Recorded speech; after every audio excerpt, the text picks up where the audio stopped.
we are back. Thank you so very much for choosing to stay with us. And in case you're just joining us, welcome to Kenya's Gold, where the focus of the day is on the crop that all farmers are now calling the green gold.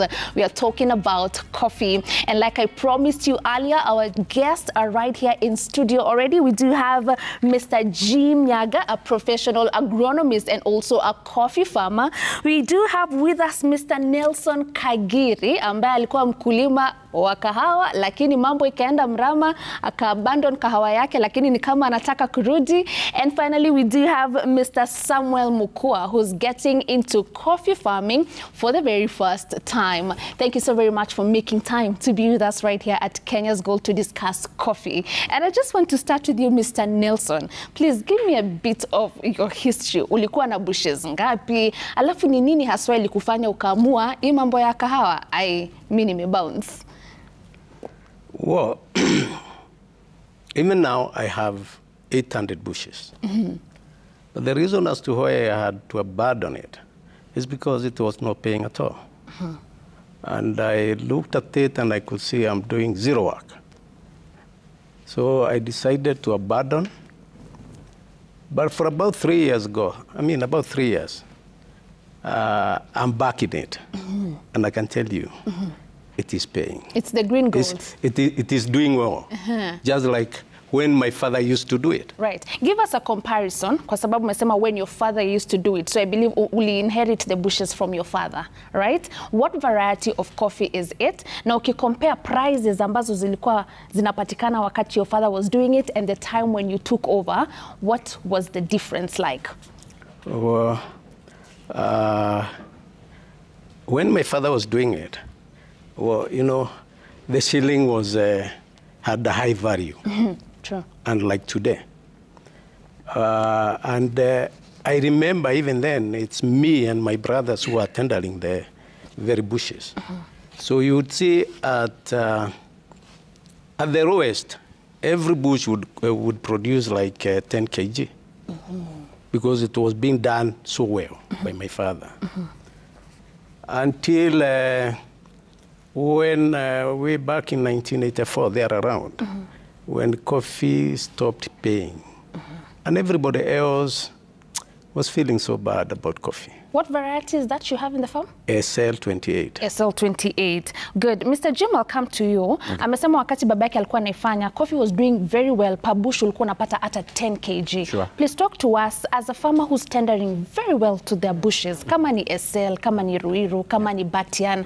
Kg ambazo nafaa kutoa from a very well taken care of bush. Inafaa kukua about how many kgs?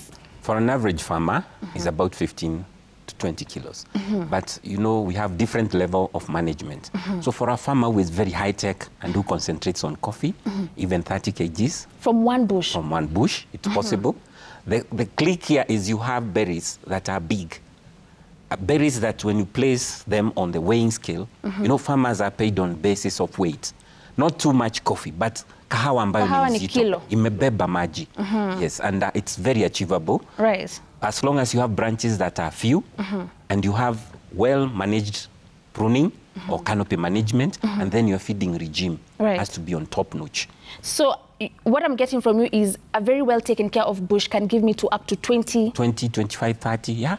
Per bush. Does it matter the variety? Are there other varieties and unazasema these ones will give you more and others will give you less, regardless of zote mbili you've taken good care of them? Ama each variety should be giving you those 20 kgs at optimum production? Not each variety. The experience I have is that the traditional varieties, SL, 28, and then we have 34. Those ones have very big, high, we call it high density of the bean.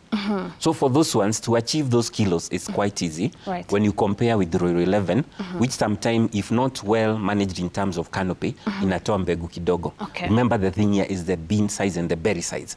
All right. Yeah. So yeah. What I've also noticed is a lot of coffee farmers wanaondokea hiyo SL. Exactly. Wanaenda kufanya Ruiru. Yes. They even top top working, yeah, me included. Yeah. I'll come to you for this. Yes, I am a coffee farmer and I'm in the process of top working yeah. from SL to Ruiru 11. Sure. I'll want you to tell me why that is the case. But let's go back to our farmer for the very first time, Mr. Samuel. Yeah. Uliniambia ulikuwa katika sekta ya horticulture. Yes. Lakini sasa umeingia kwa kahawa for the very first time. Yeah. What has pushed you there? Now, which variety are you now growing in your farm? Now I'm doing Batian and Loiro 11, grafted. Right. This one being because of the resistance to the diseases, CBD and the rest, leaf rust. I shifted from, I'm not already shifted totally to the horticulture, still doing horticulture, but I have seen the future of coffee, the years to come. That's why I'm in coffee, and I'm telling the young generation to come into coffee. So hapo mahali ambapo ulikuwa unafanya horticulture, did you have to get bigger land elsewhere? Did you lease land elsewhere? Did you buy land elsewhere? Ama ulipunguza hapo kwa horticulture kidogo ukafanya kahawa hapo? How did you make that transition? Nilipunguza kahawa horticulture kidogo. Niingie kwa kahawa. Okay. Kwa sababu naona huko mbele iko sawa. Mbele iko sawa. Mr. Jim, should we be worried because Mr. Samuel here amepunguza horticulture, which is, what horticultural crops are you growing? Tomatoes. Capsicum. All right. Tomatoes, capsicum, vegetables. This is something that we eat every single day. I'm sure every household somewhere, mali wanapika dinner, vegetables are there, and coffee pengine hata hawajakunywa leo. And then we have other farmers in regions where coffee was not even being grown, like Wasingisho, wanakata mahindi, waneka kahawa. What does that say about food security in the future, given that coffee here is primarily grown for export purposes? Are we safe with our food for the next few years? Si wote tukiamua tunaenda mahali dola iko. We are not safe, I would say that. Right. And again, government regulations have to come in. If everybody rushes to coffee, the assumption is that they'll get money. And with this money, they're able to purchase whatever food stuff that the household requires. But now as a country, the area under horticulture now converted to coffee. Somebody under maize, where we have in Wasingishu, large tracts of land, converted to coffee. So it means we may have money, yes, to purchase what we want. So now this is where we look at balance of trade. How much now do you keep on importing versus what we are exporting? Right. So if somebody does not intervene and strike a balance, tutajipata tutaumia hapo mbele. Though we may have money. You know, you may have money in your pocket, but you may lack something to buy. You find yourself in such a situation. Or now you find now, because of importation, the prices now go up, now that everybody can afford. So we have also to balance.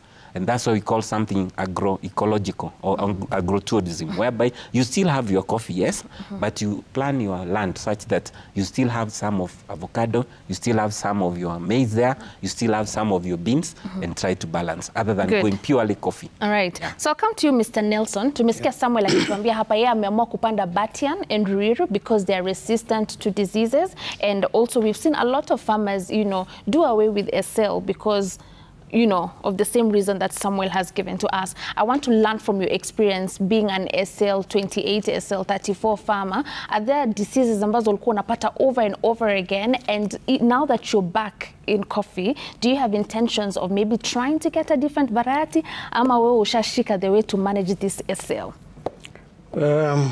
I've said once and again that I would not want to move from SL28 or SL34. With a reason. When you hear that the Kenyan coffee breeds the other countries' coffee, it's because of the flavor and aroma that is in SL28 and 34.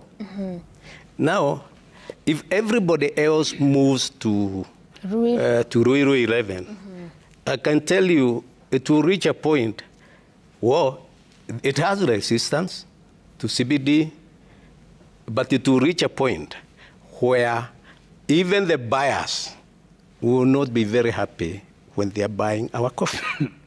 Because the aroma will not be good, the flavor will not be good, like the SL28 and 34.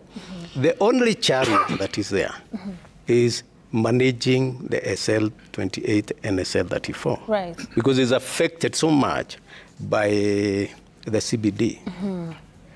Otherwise, other than that, when you give it what it requires, I can assure you, like what Mr. Nyaga has said, it is the best, and it will give you the best weight, you know, and the best beans. Right. So for me, I'm not moving from SL28. I will stick there. The taste for SL is king. Yes, and I'll make sure that I'll be breeding someone's coffee. We call it capping quality.